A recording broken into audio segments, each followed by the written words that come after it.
เริ่มจากที่หนึ่งเลยมันเริ่มจากศรัทธาศรัทธาคือความเชื่อเด้หนึ่งเชื่อกรรมสองเชื่อผลของกรรมสามเชื่อว่ากรรมเป็นของทุกคนและสี่เชื่อการตรัสรู้ของพระพุทธเจ้าคันเชื่อแล้วจริงข้อที่สองจริงต่อมาว่าตั้งใจปฏิบัติตั้งใจเฮ็ดตั้งใจทำเพื่อวิริยะความเพียรความรู้มันในการปฏิบัติก็จะตั้งใจคันมีศรัทธาเอาคันตั้งใจปฏิบัติแล้วต่อเนื่องเลยจึงมีอะไรว่าความรู้สึกได้ความรู้สึกตัวได้เป็นว่าสติถ้ารู้สึกตัวได้ก็รู้สึกได้ไวขึ้นนะครับจิตก็นิ่งเนี่ยจิตก็นิ่งจิตตั้งมั่นเป็นว่าสมาธิมั่นคงแล้วก็พิจารณาก็เกิดปัญญาเนี่ยอันนี้เห็นว่าหลักการของการปฏิบัติจะเริ่มจากศรัทธาแล้วก็วิริยะคือความเพียรมันก็จะได้ เพราะฉะนั้นเฮาขาดตัววิริยะข้อที่สองครับตัวว่าปฏิบัติตลอดซึ่งเฮาพันปฏิบัติตลอดแต่ละมื้อบางเทื่อก็มีแต่วันศีลว่าจำศีลแล้วได้ปฏิบัติบัดแจกมาก็ไปทางใหม่มันเลยบ่ต่อเนื่องการปฏิบัติการปฏิบัติบ่ต่อเนื่องแล้วมันก็นานเห็นผลนานได้ผลแต่ก็เฮ็ดให้เฮาหั่นซ่าต่อมรรคผลซ่าต่อเรียกว่าความเข้าใจของการปฏิบัติเพราะฉะนั้นมื้อนี้ที่ว่าดีที่ท่านทั้งหลายได้มาปฏิบัติก็ถือว่าจะได้เข้าใจแนวทางเบื้องต้นฉะนั้นการปฏิบัติคันเว้ายาวนี่เพิ่นว่าสมถะและวิปัสสนากรรมฐานมันมีอยู่สองอย่างคันเว้ารวมปฏิบัติธรรมปฏิบัติธรรมหรือว่าปฏิบัติกรรมฐานว่าความรวมคันแยกว่าปฏิบัติสมถกรรมฐานและวิปัสสนากรรมฐานคันแยกมีสองอย่างในกรรมฐานสมถกรรมฐานเน้นความสงบเน้นนั่งโดน1 ชั่วโมง2 ชั่วโมง3 ชั่วโมง4 ชั่วโมง5 ชั่วโมงนั่งไปเรื่อยๆแบบว่าเน้นความสงบคันวิปัสสนาเนี่ยคือยาดอนเว้าเลยว่าปฏิบัติพองยุบหรือว่าไว้นิ่งคันแบบวิปัสสนาก็จะปฏิบัติอยู่กับการเคลื่อนไหวจะบ่ได้นิ่งดนเนาะมีแต่อยู่กับการเคลื่อนไหวอาศัยการฝึกสติขั้นฝึกวิปัสสนาเนี่ยมันเน้นฝึกสติเน้นตัวรู้หลายๆกับสมถะนี่เน้นสมาธินี่การปฏิบัติจะต่างกันฉะนั้นเฮาไปปฏิบัติหลายบอนจริงบ่คือกันนะบางบอนก็ให้นั่งดนบางบอนก็พาเคลื่อนไหวตลอดบ่ได้นิ่งดนนั่นเป็นว่าหลักการของการปฏิบัติแต่จุดมุ่งหมายเลยแม่นเพื่อให้เข้าถึงมรรคผลนิพพานหรือว่าให้แจ้งว่าเป้าหมายมันให้บรรลุธรรมขั้นใดขั้นหนึ่งตั้งแต่โสดาบันถึงอรหันต์นี่หรือเป้าหมายนึงก็คือเพื่อให้ดับทุกข์ทางใจได้ เรียกว่าเป้าหมายของการปฏิบัติธรรมที่พุทธเจ้าสอนไว้ฉะนั้นปฏิบัติกรรมฐานนี้เนาะเมื่อล่างอาจารย์ใหญ่มหาปานเพิ่นก็ไปฝึกอยู่นำพระอาจารย์ที่เป็นพระอาจารย์พม่ามาสอนอยู่นี่แถวกรุงเทพนี่ประเทศเพื่อนบ้านไปฝึกมาหลังจากนั้นก็มาสอนเผยแผ่ต่อแล้วก็มีลูกศิษย์ลูกหายะทายายสาลีสืบทอดมาสมัยหลังๆวัน10 กว่าปีมานี้แล้วต่อมาก็ครูบาอาจารย์สุมเฮานี่แหละสืบทอดจากยะทานสาลีมาก็ถือว่าเป็นสายที่ฝึกมาจากอาจารย์พม่าสายเนาะมหาศรีสัญญดออยู่พม่ามันจะมีสำนักมหาศรีที่เป็นสำนักสากลเนาะเพิ่นก็จะสอนกรรมฐานแบบยุบหนอฟองหนอหรือว่าแบบไวนิ่งอาจารย์ใหญ่มหาปานจึงนำมาขยายมาสอนแล้วก็ท่านสาลีสืบทอดมายุคปัจจุบันนี่ก็ซึมเฮาได้สืบทอดจากท่านสาลีมาแล้วก็มาเผยแผ่ต่อนำพาสอนฉะนั้นการปฏิบัตินี้มันจะมีหลักการนะเห็นว่าหลักการทางกายเรียกว่าอิริยาบถคืออิริยาบถใหญ่มี4นะ1ยืน2ย่าง3นั่ง4นอนนี่ว่าอิริยาบถใหญ่ยังมีอิริยาบถย่อยนะปฏิบัติกราบกรรมฐานเก็บสติท่าลุกท่านั่งท่าย่างท่ากูเหยียดเคลื่อนไหวเลี้ยวซ้ายเลี้ยวขวาลับตากลืนน้ำลายสันเข่าทรงน้ำนุ่งเครื่องเนาะการเคลื่อนไหวของกายทุกอย่างมีการกำหนดอิริยาบถหมดการปฏิบัติแบบที่อาจารย์ใหญ่มหาปานสอนมากำหนดทุกอิริยาบถลับตาก็ให้กำหนดหูกลืนน้ำลายก็ให้กำหนดหูเลี้ยวซ้ายเลี้ยวขวาก็ให้กำหนดหูอันนี้เอ็นว่าการปฏิบัติแบบนี้นี่จริงอาศัยความรู้ความมันความเข้าใจก็บ่เรือหลายการปฏิบัติในลักษณะนี้เนื่องจากว่าส่วนหลายคนเฮาปฏิบัติอยากแบบง่ายๆนั่งหลับตานิ่งๆโดนๆบ่อยากตีงบ่อยากเคลื่อนไหวเน้นสมาธิอย่างเดียวเนาะก็บ่ผิดเนาะแต่ว่ามันแต่ละสายมันจะฝึกต่างกันวิธีการฝึกจะต่างกันฉะนั้นไปแต่ละบอนจริงบ่คือกันการปฏิบัติ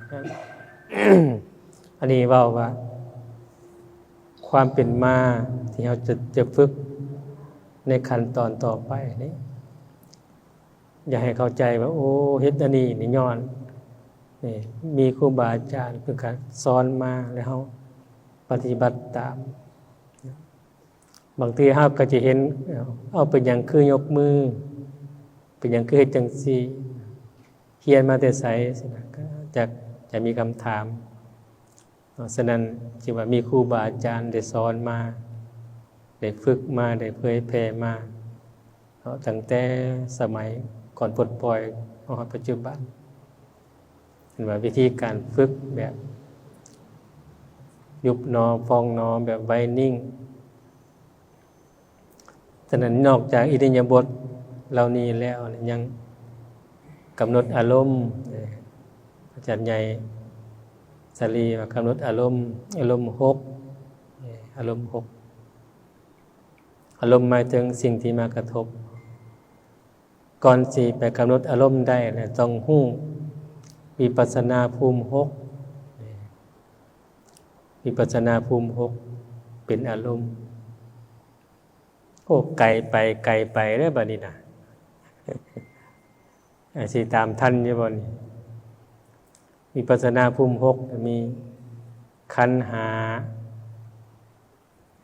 อายตนะ12ธาตุ18อินทรีย์22อริยสัจ4และปฏิจจสมุปบาท12บาดโตมืดตึ๊บในบัดนี้นะฟังมากันอันนี้เว้าให้เห็นภาพซื่อๆดอกต้องคันสิเรียนแท้ๆต้องไปนั่งเนาะอธิบายใส่กระดานเขียนให้อย่างดี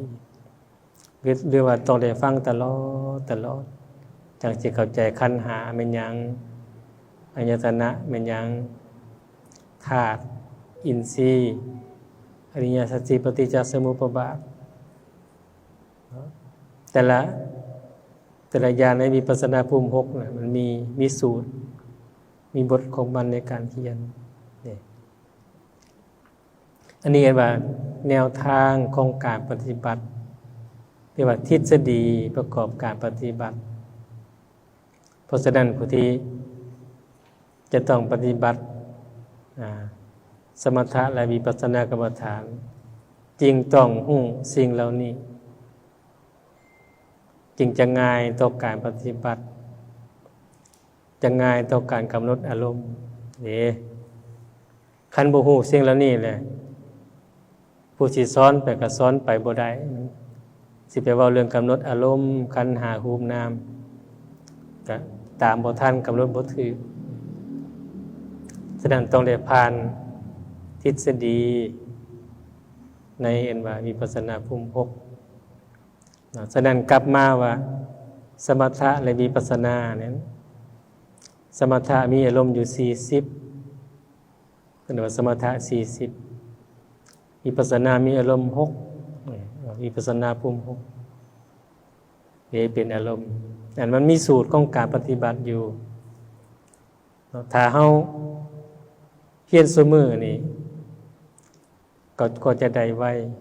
เพียรซุมื้อก็จะได้ไวปฏิบัติซุมื้อก็จะได้ไวสมัยขน้อยเร็วอาตมาไปเฮียนนี่ไปฮอดสำนักปึ๊บแหละอยู่เดินพะเนานี่เพิ่นก็สอนแต่2ชั่วโมงนึงได้บ่ได้สอนหลายสอนแต่ว่าเอานั่งจังใดมีจักจังหวะยืนมีจักจังหวะกราบกรรมฐานเฮ็ดจังใดเก็บสติเฮ็ดจังใดแล้วก็ซ้อมพอจือแล้วก็ให้เข้าห้องกรรมฐานไปเข้าห้องกรรมฐานแล้วก็ไปเฮ็ดผู้เดียวอยู่ห้องกรรมฐานนะเห็นว่าอยู่ห้องน้อยๆอาตมาไปฝึกอยู่หั่นปีนึงอยู่ห้องน้อยๆญาดอนไปเบิ่งอยู่เนาะห้องกุฏินำเบอร์29อยู่เนินพะเนาอยู่หนองคายปีนึงไปฝึกย่างฝึกยืนฝึกนอนฝึกกราบกรรมฐานฝึกเก็บสติฝึกกู้เหยียดเกินไว้ฝึกสันอาหารฝึกสงน้ำฝึกนุ่งเครื่องฝึกกู้เหยียดเกินไว้อยู่ในห้องกรรมฐานปีนึงเนาะแล้วก็7 มื้อใดเลยออกมาฟังเทศน์หลวงพ่อบุญทรงในวัดเนินพะเนาหนองคายหลวงพ่อบุญทรงนี่เป็นลูกศิษย์ของอาจารย์มหาปานนะรุ่นเดียวกับยาทานใหญ่สารีกตาสิโลเพิ่นก็สอน7 มื้อแล้วมาฟังธรรมสอบอารมณ์เพิ่นก็ในปีนึงน่ะมาฟังเทศน์แต่ละเทื่อน่ะเพิ่นก็เทศน์คำเก่านะเทศน์คำเก่าแต่ว่าเฮาผู้ปฏิบัตินี่ค่อยปรับเขานี่ค่อยเข้าใจ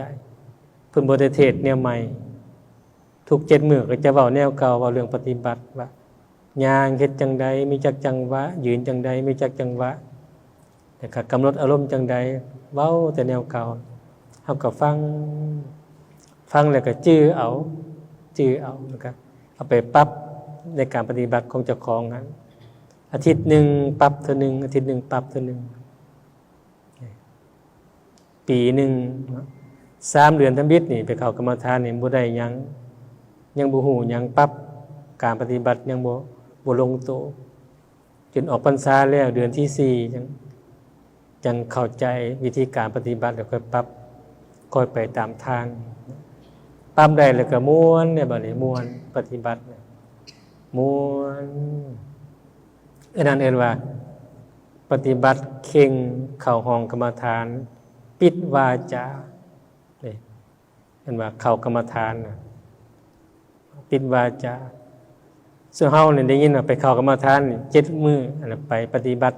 เคลื่อนที่ทั่วไปซื่อๆเพิ่นก็จะสอนทั่วไปจะบ่เน้นหยังหลายมีแต่ให้เข้าใจวิธีการปฏิบัติเบื้องต้นคันไปเข้าห้องกรรมฐานนี่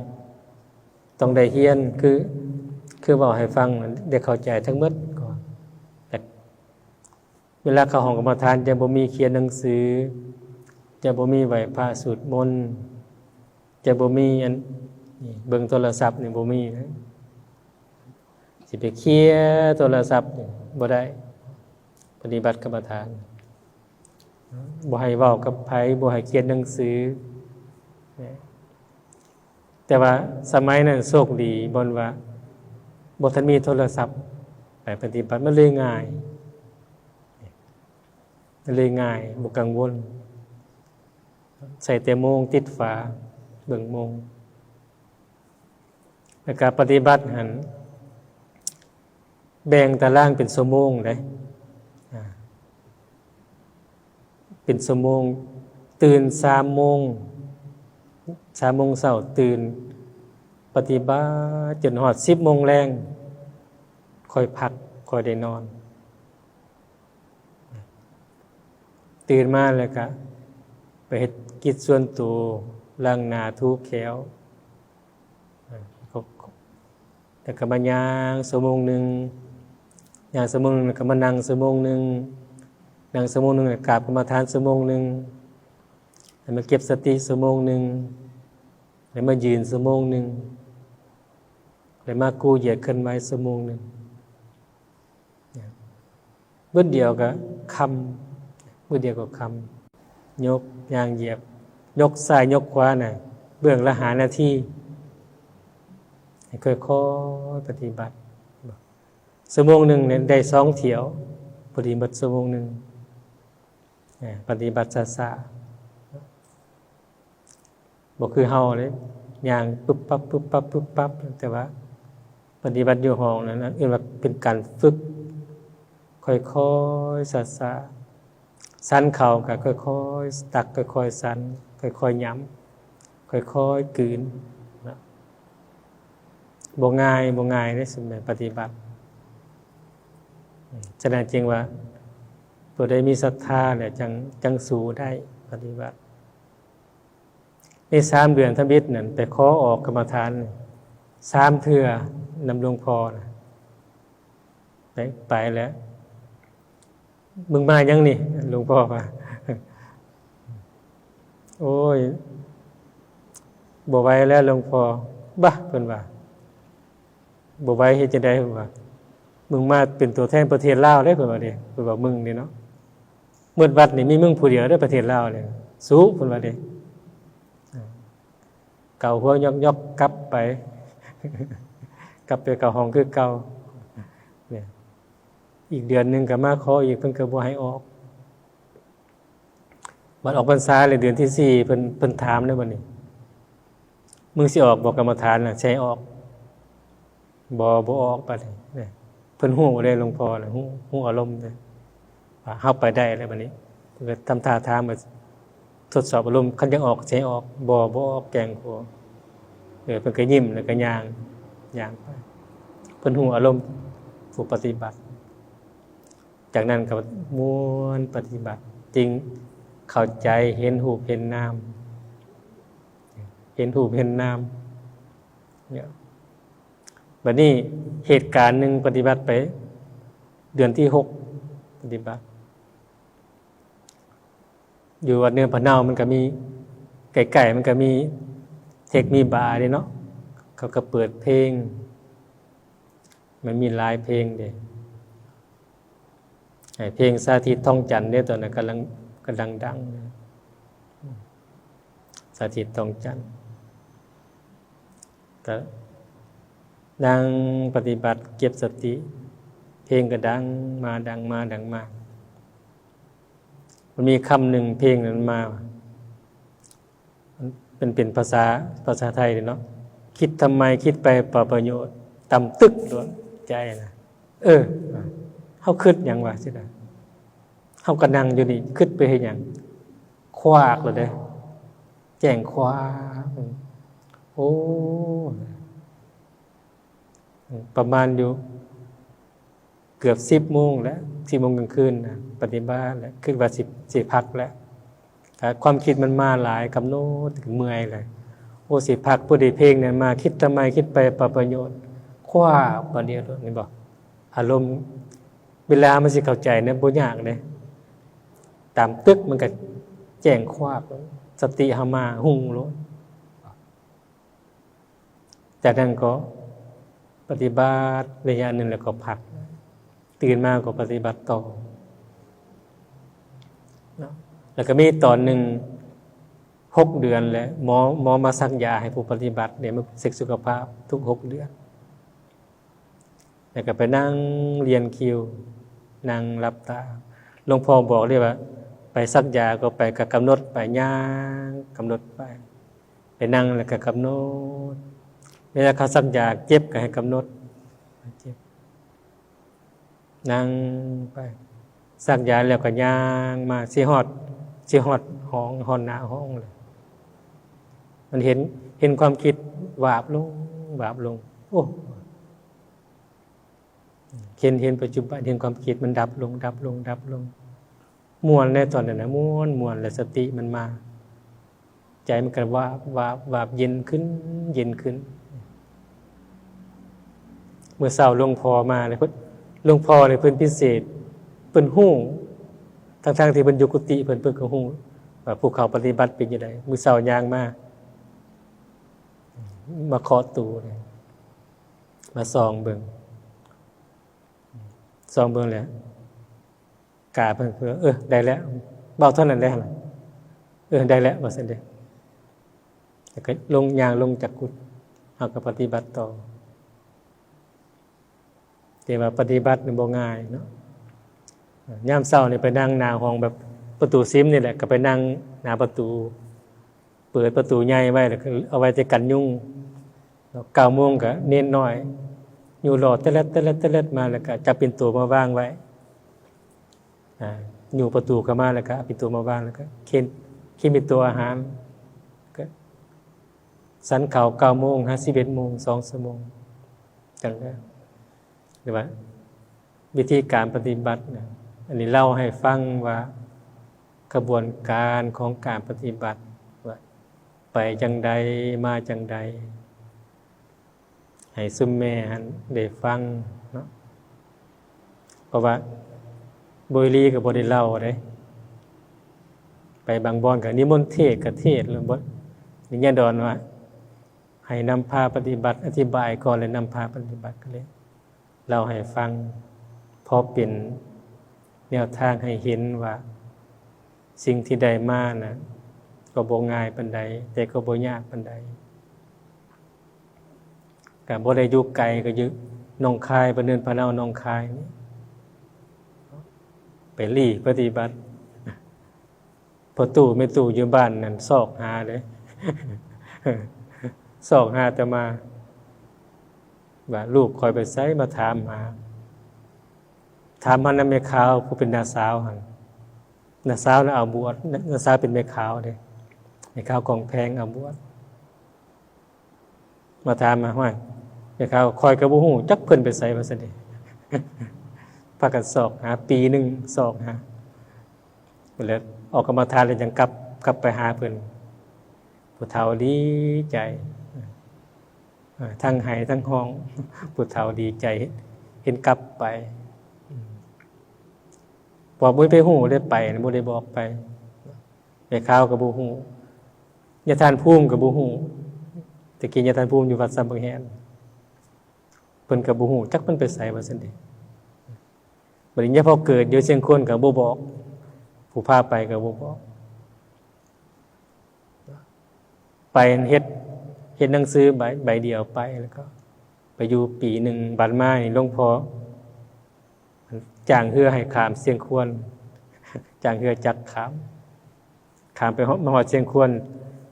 ปกสมาเอามาแต่ไสนี่มาแต่หนองคายเอาคือมาจังสิบ่มีหนังสือบ่อยากเขาเจ้าจับโดนบ่ย่านว่าซั่นเด้เขาเจ้าก็บอกกูเด้อไปวัดป่าเด้อใกล้ๆวัดป่าก็เลยได้มาแล้วก็มาอยู่วัดป่าเชียงควรก็พอดีเนี่ยพอเกิดว่าญาทานสลีนี่เพิ่นสิเฮ็ดเปิดอบรมธรรมกถึกอยู่นาคูนเดือน6แต่เพิ่นก็มาส่งญาทานนำญาทานสลีหลวงพ่ออยู่เนื้อพะเนาเพิ่นว่ามึงเมื่อนี่มึงไปหาอาจารย์สลีเด้อเพิ่นว่าเด้เพิ่นบอกไว้ก็เลยเดี๋ยวมาก็ปฏิบัตินำญาทานสลีก็บัดหมู่เลิกแล้วก็เพิ่นก็บอกว่าบ่ไปไสเด้ออยู่ซอยกันก็เลยได้อยู่ฮอดปัจจุบันนี้ได้อยู่ซอยเพิ่นฮอด2013เลยเพิ่นก็หนีปะเลยยังแต่เฮาบัดนี้ยังแต่เฮาอยู่บัดนี้เนี่ยเพราะฉะนั้นจึงว่าตอนญาดอนฟังเทศน์นั้นอยู่วิทยุยังเทศน์บ่เก่งได้ตอนนั้นเว้าไปปานญาดอนก็ยังติดใจญาดอนเป็นวัยรุ่นไปเที่ยวกลับมาแต่เที่ยวแล้วก็ฟังเทศน์ตอน 11:00 นกลางคืนเด้ฟังเทศน์แล้วไปตามใจญาดอนที่ญาดอนเว้าว่าเป็นครูบาองค์ธรรมิตรที่เพิ่นได้ฟังเทศน์แล้วติดใจไปซั่นแหละจักเว้าหยังแต่ว่าญาดอนเพิ่นติดใจใช่น่ะเนาะ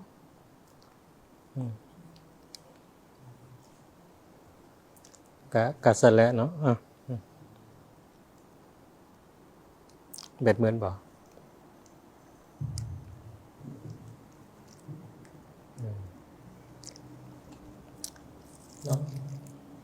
อันนี้เราให้ฟังสืบสาวเราเรื่องมาฮอดญาดอนครับเป็นซั่นแหละญาดอนได้ฟังเทศน์แล้วก็ตามใจญาดอนตามใจวัยรุ่นหน่อยนึงแล้วก็ต่อมาก็สืบต่อแต่ว่าออกจากห้องกรรมฐานมานี่สอนกรรมฐานบ่เป็นได้สอนบ่เป็นอาจารย์ชลีว่าเอ้าไปสอนแม่คือเฮ็ดจังได๋เนาะคิดเอ้าเฮียนมาจังได๋สั่นไปปฏิบัติเพิ่นจึงบอกว่าเด้กราบกรรมฐานมีจักจังหวะยืนมีจักจังหวะนั่งมีจักจังหวะโอ้สอนแบบซี่บ่แบบซี่แหละเพิ่นว่าได้ไปนำพายางก็หักเทศบ่เป็นเท่านั้นมีแต่พาปฏิบัติได้มาฝึกอยู่นาคูน3 ปีเด้ฝึกเทศฝึกนำพาไหวพระ3 ปีนี้ไหวพระทุกมื้อเช้าแลงบ่ขาดแล้วก็เรียนจับไม้เนาะเรียนจับไม้คอยมาฮอดซุมื้อนี้ว่าสิ่งที่ได้มาจากการปฏิบัติเนี่ยมันเป็นพลังเอาสืบต่อแล้วมันก็ได้ฉะนั้นจริงจากที่ว่าให้ฟังเนี่ยหมายความว่าถ้าเฮาหักสิเอาแท้กับการปฏิบัติก็ต้องตัดสินใจคันว่าโอ้มื้อนี้ไปนั่งสมาธิก่อนโอ้มื้ออื่นไปดองก่อนโอ้มื้ออื่นไปซุ่มเหล้าก่อนนี่สำนั้นแหละสำนั้นแหละแต่ว่าเฮาคันเฮาตั้งใจนะมันเป็นจังซี่เด้เอิ้นว่ามันหักจัดสรรให้เฮาธรรมะกับการปฏิบัติเวลาปฏิบัติเข้าใจแล้วมันก็จะวางอันอื่นได้วางออกก็จะเดินทางไปเลยกับการปฏิบัติสิ่งเสพติดมึนเมาหลอกยาปลาแป้งมันจะอยู่ทางหลังเฮาบัดนี้มันจะออกเองอันนี้ว่าการปฏิบัติมันจะบอกเฮาว่าถ้าบิดนี่เฮาก็ เฮ็ดไปหลายอย่างแล้วเวลาปฏิบัติเขาแล้วก็มันก็ไปตามแนวทางของมันของการปฏิบัตินั้นบ่ให้คิดยากบางคนว่าปฏิบัติธรรมแล้วมันสิอยากหยังบ่มันสิอยากได้หยังบ่ให้คิดนั่นน่ะเวลาปฏิบัติธรรมมีปัญญาแหละสิ่งที่เฮาอยากได้มันได้มาโดยได้ไวอีกได้หลายคนเก่าใช่ไหมบ่อยากได้ก็ได้บัดนี้เฮาปฏิบัติธรรมเข้าใจธรรมให้ลองก่อนลองปฏิบัติก่อนเดี๋ยวมันสิเป็นไปเองเนาะอันนี้ทั้งหมดทั้งมวลนี่แม่นผ่านการปฏิบัติตามแนวทางของครูบาอาจารย์บางองค์ก็มักว่าเฮาปฏิบัติสายหลวงพ่อนั่นสายอาจารย์นี่ที่จริงเว้ารวมๆน่ะเฮาปฏิบัติสายพุทธเจ้าแล้วสายพุทธเจ้าครูบาอาจารย์ก็ปฏิบัติหลักของพุทธเจ้าแต่ว่าที่ว่าสายนั้นสายนี้เฮาเคารพครูบาอาจารย์ที่เฮาไปเรียนนำเพิ่นมาก็เคารพเพิ่นสรรเสริญเพิ่นก็ว่าเฮาปฏิบัติมาจากครูบาอาจารย์องค์นั้นองค์นี้ว่าเป็นการแสดงถึงความเคารพเป็นการแสดงถึงความกตัญญูคันเคารพบุคคลใดหนึ่งนี่เวลากล่าวก็จะกล่าวแต่คุณงามความดีของครูบาอาจารย์ของเพิ่นอันนี้ว่าเคารพบางคนเคารพท่านนั่นเคารพท่านนี่เคารพต่อหน้าเพิ่นสบายดีพ่อสบายดีแม่ปิดหลังใจว่าจักเว้าควันเพิ่นสมปิอันนั้นบ่แม่นเคารพนั่นน่ะแม่นบ่คันเคารพนะเพิ่นว่าทั้งต่อหน้าหรือรับหลังจะเว้าแต่สิ่งดีๆสรรเสริญคุณงามความดีนี่หลักพุทธศาสนาแล้วเป็นอย่างนั้นคันเฮาปฏิบัติธรรมแล้วจะฮู้ตัวนี้แล้วก็จะสติจะมากำหนดฮู้อารมณ์ต่างๆที่บ่พอใจมันก็ฮู้ทันเนาะอยากว่าจังซั่นโอ้เว้ายาวเด้นี่จักหน่อยจะทันทีปไตยมาที่เว้ายาวนี่ย้อนว่าบ่อยากพาปฏิบัติยาวเนาะสินำพาปฏิบัติน้อยหนึ่งพอเป็นแนวทางให้เข้าใจก็จะมีอิริยาบถเนาะสิพายางแล้วก็พานั่งพาเก็บสติเก็บสติตัวกราบกรรมฐานนี่บ่เอาก็ได้การสนใจเลยไปห้องปฏิบัติธรรมธาตุหลวงเด้อมีทุกวันพุธนี่6 โมง8 โมงวันพุธน่ะ6 โมงแรงวันศีลก็6 โมง8 โมงนี่สมัยยมแมวแสงนี่ไปประจำวันพุธกับวันศีลแม่นตอน6 โมง8 โมงพาปฏิบัติอะไรนะว่าไปทุกวันพุธกับทุกวันศีลก็สิได้หลายเติบไปเด้อกันสนใจยายดอนพาไปก็ได้อันนั้นว่าบนปฏิบัติบนนำพาปฏิบัติมันจังสิต่อเนื่องในการปฏิบัติอย่างน้อยก็เดือนหนึ่งก็4 เทื่อวันศีลก็บวกกับวันพุธก็สิประมาณเดือนหนึ่ง6 เทื่อก็สมควรแล้วเด้อเดือนหนึ่ง6 เทื่อสมควรแล้วเป็นว่าอันซ้อมมาแล้วการปฏิบัตินี่อย่าฟ้าวไปแห้งหลายเด้ออย่าไปแห้งหลายบุหานว่าคันสิไปทางหน้าให้เรียนหลังคือเก่าคันมือลือถือเท่าแล้วเศร้าถอนจะสุไปหมายความว่าเฮาสิไปก็ต้องคำนึงถึงว่าทางหลังเฮานี่เฮาสำราญซาซางได้สำใดเฮาจังสิไปทางหน้าเป็นจังว่าจังซั่นบางคนว่าเขาได้ตัดแหละเบื่อแหละทางโลกนี่ไปบ่เกิน3 มื้ออาจารย์คนนั้นยังมีภาระอยู่ขอกลับเมื่อก่อนบอกเป็นซั่นเด้ไปหาอาตมานี่ไปแล้วก็บางคนก็จังซี่เด้ให้ซึกไปเด้สูบขี้มูกเช็ดน้ำตาซึกไปอ้าวเป็นหยังนี่โอ้ยก็หน่อยเบื่อแต่โลกนี่เบื่อแท้เบื่อว่า บ่อยู่แล้วทั้งโลกนี่ที่มาอยู่วัดแล้วนะมื้อที่